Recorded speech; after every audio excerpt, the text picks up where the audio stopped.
Hi hello welcome to my channel. ఈరోజు మనం శనగబాళ్ళ పాయసం ఎలా చేయాలో చూద్దాం.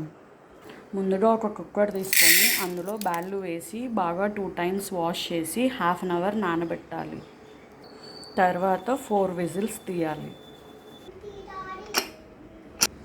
ఇలా 4 విజిల్స్ తీసాక ఇప్పుడు బెల్లం వేసి ఒక 2 మినిట్స్ బాగా ఉడికించాలి.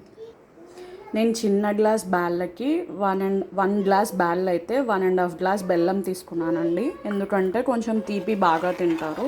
తీపి తక్కువ కావాలి అనుకునే వాళ్ళు 1 గ్లాస్ బ్యాళ్ళకి 1 గ్లాస్ బెల్లం తీసుకోవచ్చు. చూడండి, బెల్లం బాగా కరిగిపోయింది. బెల్లం బాగా కరిగిపోయాక ఇప్పుడు ఒక కప్పులో 2 స్పూన్స్ బియ్యం పిండి తీసుకొని కొంచెం వాటర్ వేసి ఉంటలు లేకుండా బాగా కలపాలి.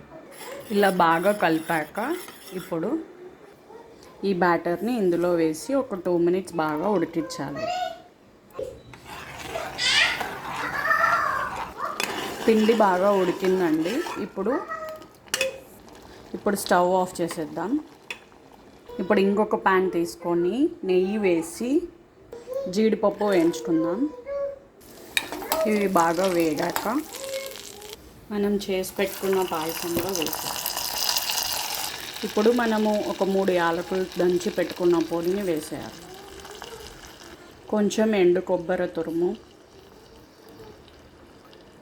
ఒక చిన్న గ్లాస్ పాలు వేసి బాగా కలపాలి. ఇవన్నీ వేసి ఒక్క నిమిషం మళ్ళీ ఉడికించాలి. ఇలా ఉడికాక స్టవ్ ఆఫ్ చేసుకోవాలి. కొంచెం లూజ్ ఉన్నప్పుడే ఆఫ్ చేసుకోండి, ఎందుకంటే చల్లారాక ఇది కొంచెం గట్టి పడుతుంది, బియ్యం పిండి వేసాం కాబట్టి. అంతే, టేస్టీ శనగబాళ్ళ payasam ready. Thank you for watching. Please like, share and subscribe to my channel.